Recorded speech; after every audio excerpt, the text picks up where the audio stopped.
Hello, everyone. Welcome to another episode of Taking Liberties. I'm Vicus, and this is episode 23 for the 2015 season. Today, we're going to be talking about what the measure of a government is, and basically tax cuts and China imploding.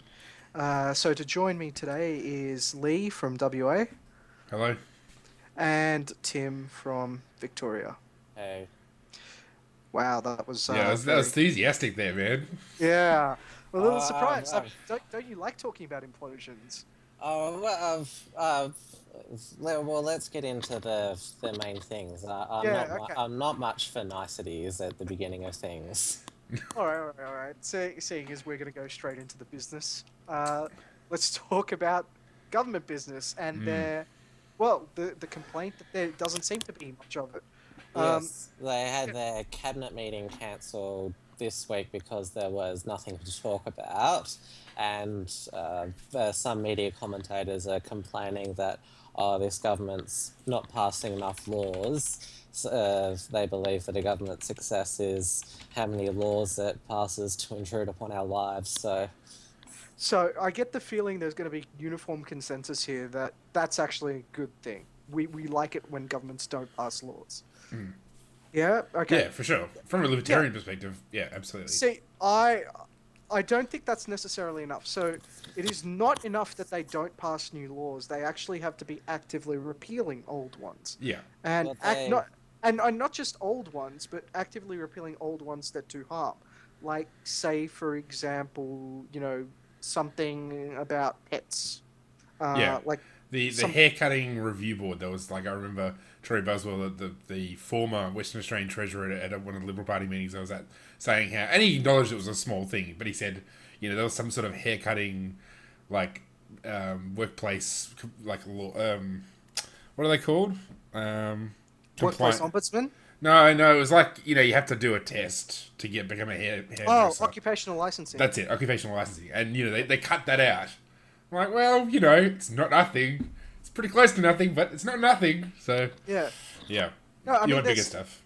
So as much as there's some of this in the federal government, there's a lot more of it in state governments. I mean, we had this massive spiel about what was it, the Potato Marketing Board, Yeah. in WA, and remember I brought up the Almond Marketing Corporation, right? First of all, I don't know how many almonds are made in New South Wales, but I don't think it's that many that warrants a corporation, sorry, a government company to do the marketing for them. And this is my point, right? There's loads of harmful but tiny institutions from local government through to Quangos. Quangos, yeah. But yes. So there's tons of them, starting from local government to federal government, and I would argue that not passing legislation is a good start, right? Not having new laws is good, but there's a little bit extra that you have to do to get rid of the old harmful ones. Sure. Well, they have, at the federal level, it's probably about 6 months ago, they had their first red tape repeal day of announcing all these That's true. obsolete regulations and government oversight bodies that they were going to get rid of. That was led by Josh Frydenberg, I believe. And yet the OLFC is still there today. Yeah.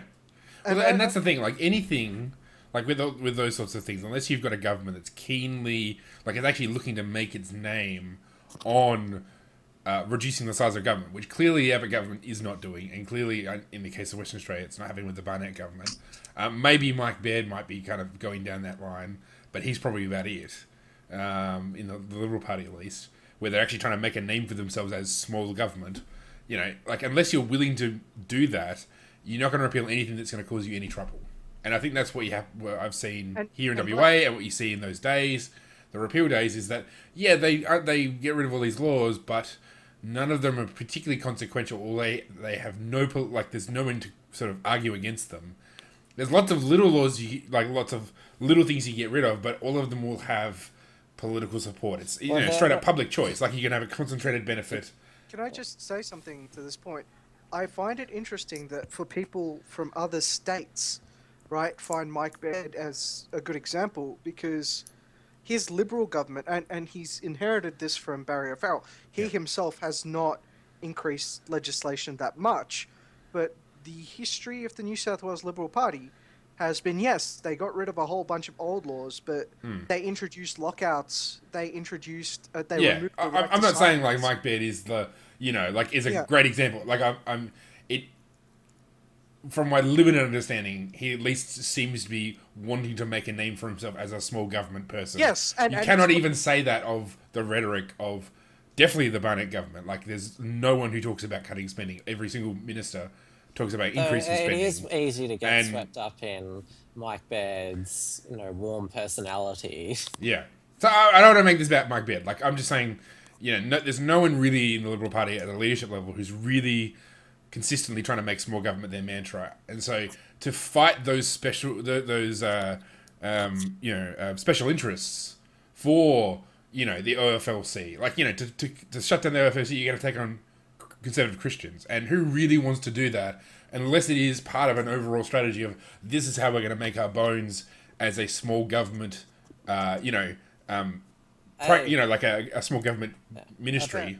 A perfect example of this was earlier in the year when the Abbott government, they wanted to get rid of the gender reporting requirement, which meant the business had to submit a whole bunch of reports about gender balance in their workplace, but because the feminist groups didn't want this repealed, and we're going to shout misogyny if you do it. Yeah. Nothing happens. So to tackle the really big reforms, you have to take on these interest groups which are going to kick and scream all the way.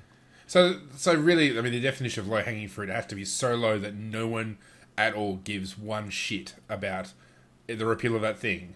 Oh, I'm saying, the Office of Film and Literature Classification. I'm serious. That is one low-hanging fruit.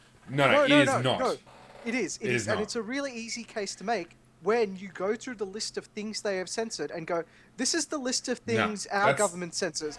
This is the list that China censors. That's not how it works. Smaller. That's not how it works. Smaller. That's not how it works, Vickers. And you should know better. You know that's not how it works, because it's based on feeling, it's based on, what we think the government should be doing, not what they actually do. Like, let's get real about politics here. It's not about policy, it's not about, evidence, it's about feeling, it's about signaling. That's what politics is about. And But if you try to close the... How do you feel when there are communist countries that literally ban... They don't give a shit. We're not talking about censoring, Orwell. We're talking about censoring, like Tentacle Hentai, episode, volume 26 or whatever. Like, it's not, the stuff they're censoring is not exactly like, it's not, the Gulag Archipelago. It's culturally taboo. So yeah, it's stuff that you put a big list of all that stuff. The Christian conservatives or the conservatives who don't. So what you're saying is we're the land that Ned Flanders built. Well, no, in that particular area, what I'm saying it's one of those things that, yes, you can give them a list of that. Oh, look at all this stuff we censor, but they're going to say we want to censor all that stuff. And if you give them a list of all the communist China stuff, they'll say we don't want to censor any of that stuff. So giving them a list of that to the people who support the OFLC is not going to change their mind, because they're just going to go, good, they're doing their job. It took forever to get the R classification for games, and long and behold, there was still a bunch of games that got censored still. Yeah. So it's not about, I mean, in some ways, OFLC is like the perfect example, because it typifies this tiny... I mean, really, I'm sure it's got a reasonable budget, but it's really a small thing overall. And it has no purpose. It has a purpose, but it doesn't actually serve a useful purpose. And most people, 90% of people do not care at all, but that last remaining 10% will absolutely kick and scream forever about it. And the Liberal Party needs those people. The Liberal Party wants those people on board. If they've got those people on board, they don't have to go and find votes elsewhere. And so there's no glory in it. If you scrap the OFLC, it's not like the 90% are going to cheer you. They're just going to go, we don't give a shit. Meanwhile, the 10% are still screaming and kicking and... Don't forget with I can't pronounce the OFLC. Yeah. There's also the new censors from the left now, who anything which promotes a violent culture or prejudice against groups needs to be censored as well. So yes, I was going to add to this. So I found literally the best website on the internet. It's called SJW Wiki, right? And this isn't actually part of our script. Sorry, well, not part of our general topic, but I just said, like, just on this topic, I just find this site amazing, and you should check it out. So it's sjwwiki.org, and check out their information on trans women, right? They basically say, like, a trans woman is a woman who was not assigned female on her birth certificate. She has the claim to her gender identity pronouns actively, blah, blah, blah, blah. Basically, they say that saying trans woman is an offensive term. And I'm just sitting there going, like, wow, that's amazing. Okay.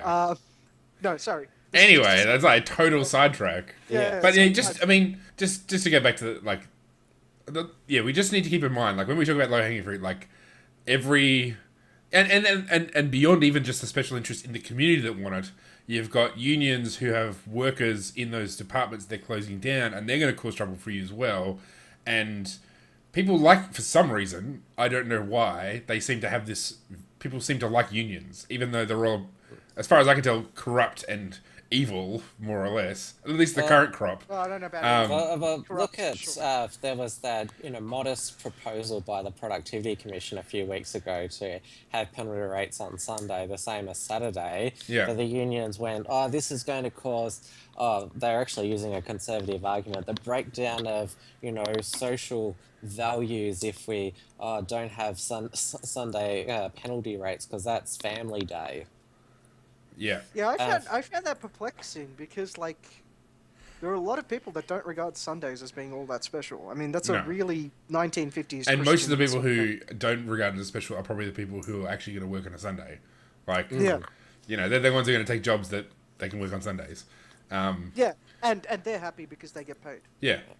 And so, but it's actually, but what I find interesting about the entire penalty rates debate is that there are Western countries that don't have penalty rates, but they still get paid the same rate as our guys do. There's Western countries that don't have the minimum wage. Yeah. And still, yes. Yeah, yes, like Germany. The Scandinavian countries, especially. And actively, actually fight against it as well. Like, anyway, we're getting really sidetracked. But anyway. But I wanted to point this out, right? Like, the thing is, all the stuff that the unions are concerned about, I don't think are actual problems. I don't think that if you got rid of the penalty rates on Sunday, in fact, if you could scrap penalty rates altogether, and I would be willing to bet that most retailers would still be stuck paying 1.5 to 2 times more for labor on that day, just because the culture around here is not as supportive of, hey, let's go out and work on Saturday and Sunday night. Saturday and Sunday, when we can do other stuff like hanging around with friends and shit. Yeah. I think fine that the numbers don't change that much. I happen to agree, but we should probably get back on topic of governments and what they should be doing. Reducing size. Sorry. Well, I mean, sorry, go Tim. Yeah, even if they don't pass or repeal any laws, like, they're constantly still taxing and spending, so the wheels are still going around. Yeah. Well, actually, so I remember the story when Belgium had, like, this massive standoff, and this was, like, in 2010. Mm. Right, and they've had no parliament for 3 years. Yeah. And well, no, they had a parliament. They had no government. Sorry, no one could form a government because there was no. That's true, and no one could effectively pass new bills, etc., etc., etc. So the stuff that they're talking about with respect to, the Abbott government not being able to do anything, not passing legislation or anything, I look at Belgium and I go, well, what happened to Belgium in that period? Nothing. They still had waffles. They still had waffles. Yeah. And looking at their beer.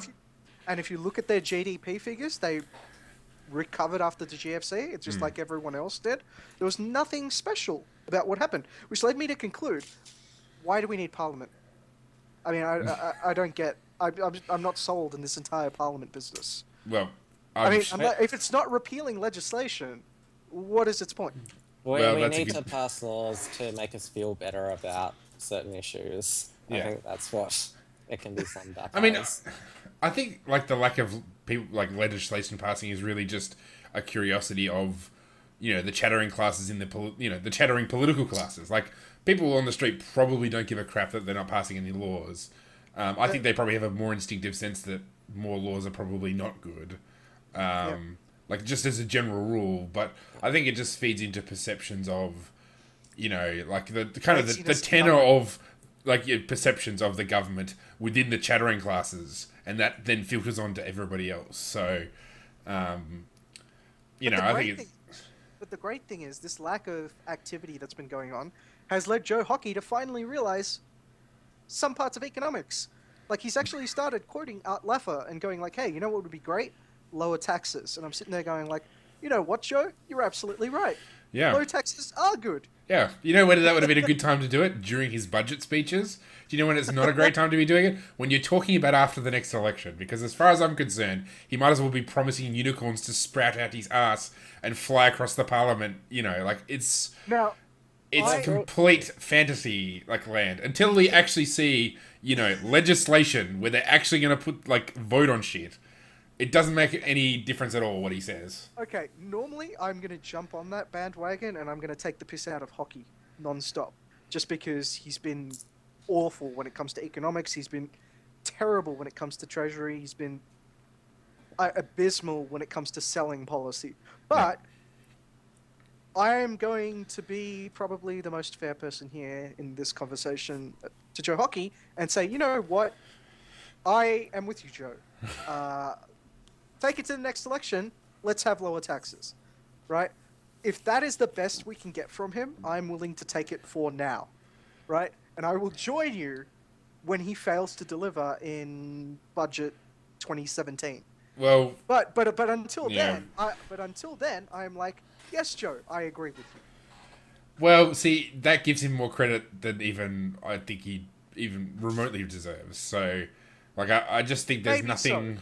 Maybe so, but I'm... Like, okay, so, like, if it just... I mean, it just really boggles my mind. I mean, I can see it happening at my next Liberal Party meeting where people actually take him at what he says and believe it. Even though it's like the old say, who are you going to believe, me or your lying eyes? Like, everything about this government just demonstrates that they have no regard at all for small government. Like, it's the absolute opposite of what they intend to do. And so when he comes out and says something like this, it's just complete.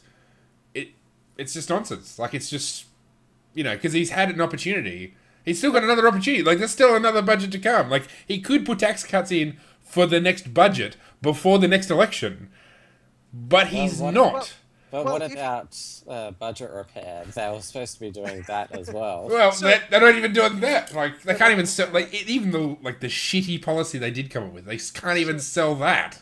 So I know there are probably going to be people from the CIS who do watch this, and I found out that actually do, who will hammer me as soon as this episode comes out. But I did look at the potential... Because he said $25 billion, right?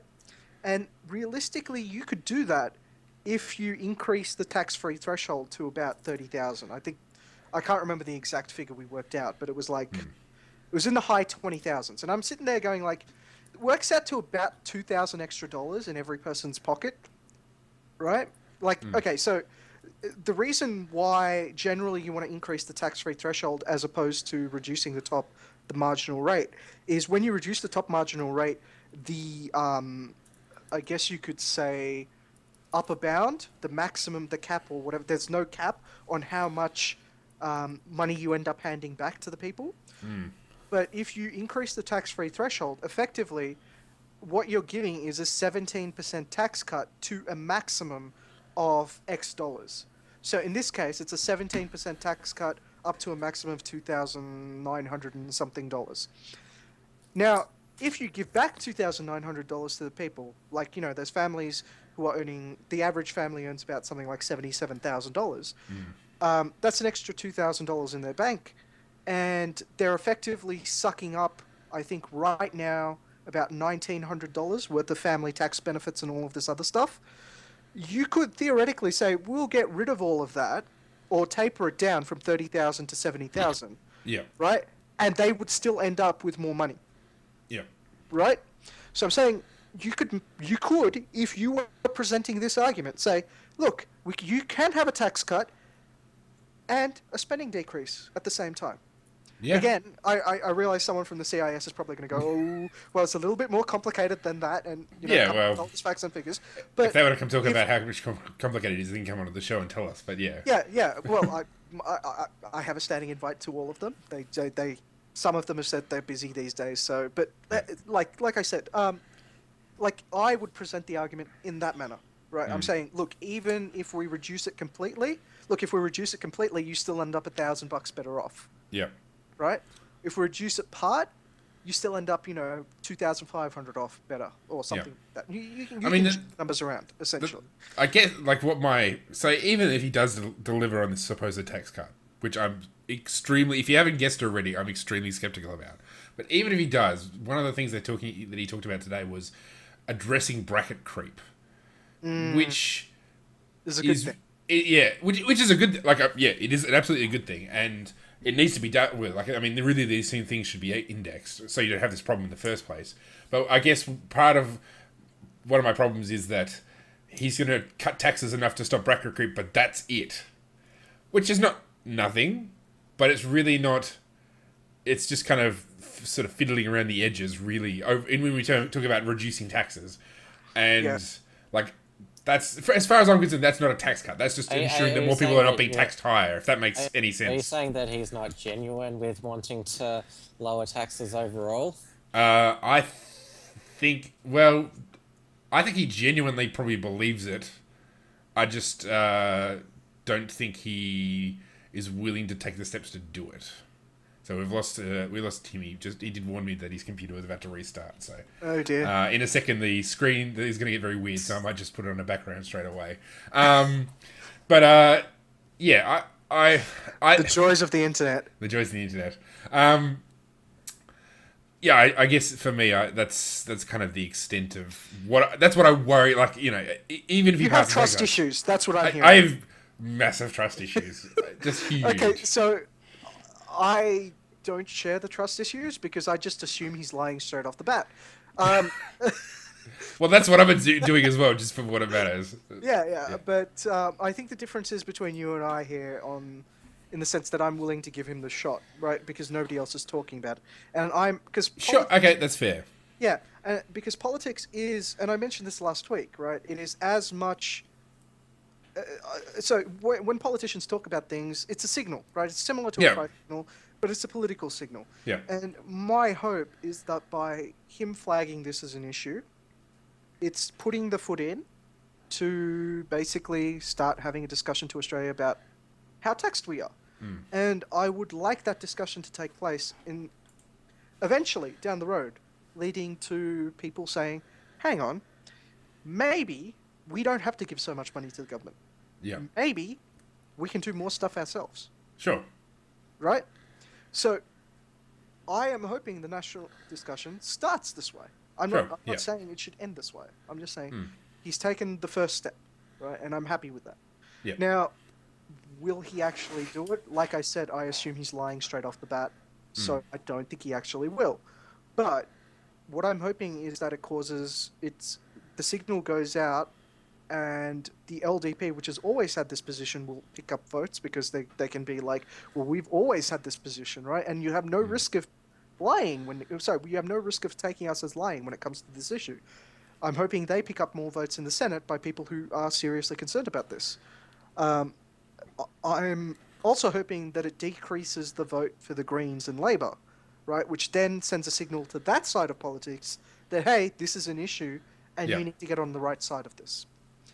I guess that sort of feeds into what Margaret Thatcher said about that her greatest achievement was Tony Blair, which I think is her way of saying, essentially she dragged the Labor Party to the right because they knew they couldn't stay where they were in order to sort of combat her. Which, correct. I think that's an astute observation. It is an astute observation, and if you take a look at it, it's happened in Australia as well. So, for example, Tony Abbott... Oh, Kevin Rudd, for a start. Yeah, Kevin Rudd. Yeah, not a sliver of light between him and John Howard on the economy.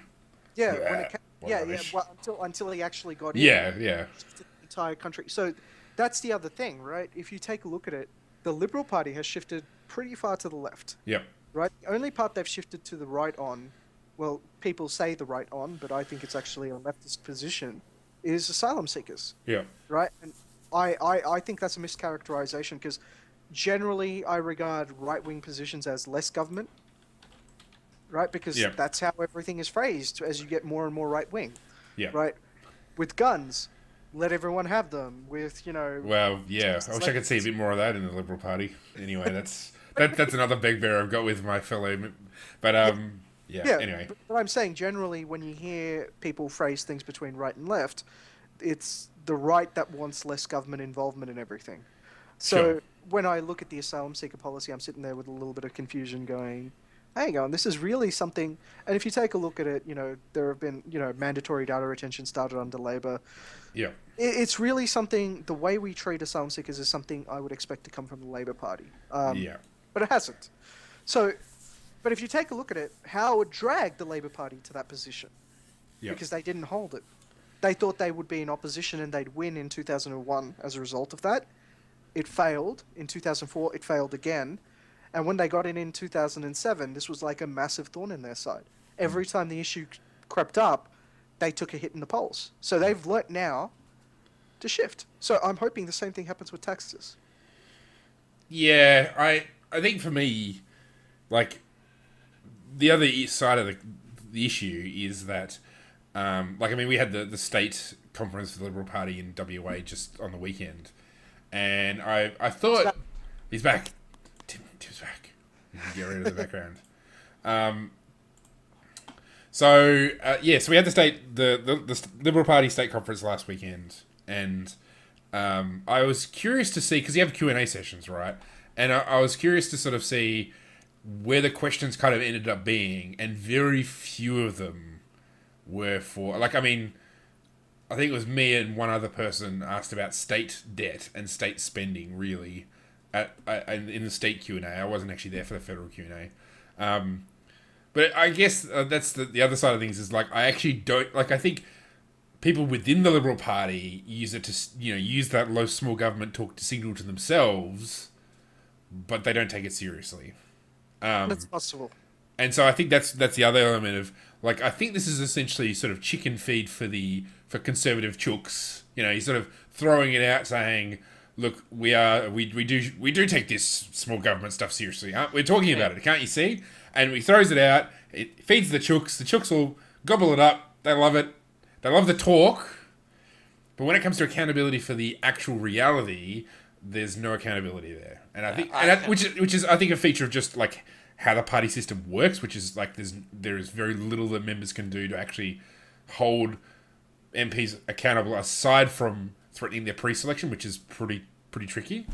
But I also think it's an issue that broadly on the right, I don't think they actually care about lower taxes. I can relate to what Lee's just said. I mean, I've been to the IPA in Melbourne hold talks by Liberal ministers, and they all go to these IPA functions and tell them exactly what they want to hear, saying, oh, we're your friend, and yet, we see how their policies, actually pan out.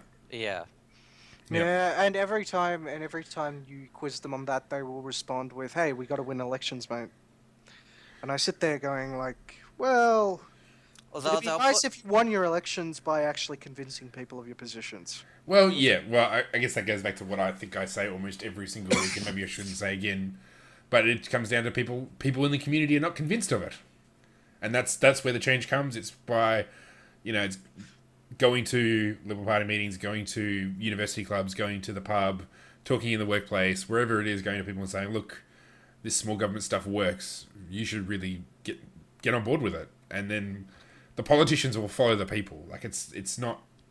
People don't follow the politicians. The only politicians that lead are ones who are only interested in putting forward ideas. So a guy like Dan Hannan, I think, is a good example of an MP who probably really won't go anywhere because he actually stands for ideas, and I don't think that's not an effective way of climbing the greasy pole. But I think what it does do is actually convinces people of ideas, because politicians, for some God knows only why, but they have some sort of authority within the community. So, you know, I think those people, those near politicians, I think who can actually lead people. There's those who just go out and talk about ideas, and that's all they do. Though I would like to just point out, defend the politicians for a moment that... What are you doing? You can't do that. A lot of them are more free market than what the general electorate would allow. I mean, Australia still has this underlying nationalist protection. That's right. There was that poll underbelly to it. Yeah, the essential media poll that came out, which said something like 80% of the people would like nationalising the banks. I was just sitting there going like, what the fuck? Yeah. These people... I was just like, was the 1930s lost on the people or something? Yeah. Well, actually, that reminds me of something that I heard in a podcast this weekend when I was driving up and down to Perth. Was it was somebody reflecting on what another... I think he was talking about what Milton Friedman said. So Milton Friedman was on Econ Talk. To our podcast? So Russ Roberts from Econ Talk interviewed Milton Friedman, and he asked him about kind of the lessons from history. Like, you know, why do people learn? And his view of the view is that people... The only reason they don't have price controls in the US is because there's still a generation of people who remember the 1970s. And once all those people die, then the love of price controls will return because people just don't learn the lessons of history. So I think that's probably... It was something like the 1930s. Well, pretty much everybody who was alive then is dead. So nationalising the bank sounds like a great idea because you haven't got the experience of anybody who's actually alive to say, we tried this, it was really stupid, don't do it again. That's a good point, actually. Yeah. So anyway, we've just got a big circle. I was just like, does that mean... Wait, so... I'm going to take a shot in the dark here, but in the next 20 or 30 years, there's going to be someone suggesting full-blown communism again. Well, we've got Bernie Sanders in the US presidential race talking about the benefits of socialism to large crowds. I mean, it's already happening. And Donald Trump with his fascist little routine. So that is actually a good point. There is so someone actually did this and sort of like compared the quotes between, you know, what Donald Trump was saying and basically Adolf Hitler. Yeah. Oh, wasn't it? I thought it was Mussolini actually, but Sorry, it's Mussolini. Sorry, sorry, my bad. I knew it was one of the Axis powers. And it was just like I'm sitting there going like, he is Mussolini. Yeah. Jeffrey Tucker's actually, if you go to his liberty.me blog, like he's done a couple of articles on how Donald Trump is a fascist and we should call it fascism. And I think it's actually quite a good point, and I think he points out quite effectively how essentially Donald Trump is a fascist. Like not in just we think we don't like you, we're going to call you a fascist, but like an actually legitimate, proper fascist, you know, ideology. So anyway, I think we're probably about out of time. So on this turn of fascism, let's try to wrap it up. Time fascist. Anyway. Yeah, I am. No soup for you. So I guess that wraps up this week's episode, and we'll catch everyone next week. Hopefully China hasn't exploded by then, so we can still talk about it. That was the plan. Well, yeah, that was the plan, except we want China to explode first. That's how these episodes... Yeah, I guess well, we've got to have Europe and US reactions to it tonight, so see where that takes us. Yep. We may not even have the internet by then. Maybe we'll just have, you know, like just the whole world will melt down. So in case people are still listening, next week we'll probably be talking about China. If a future generation finds this podcast in like 50 years' time, we're just saying... Yeah. This was before the shit. This is before the shit. All right. See ya. See ya. Bye.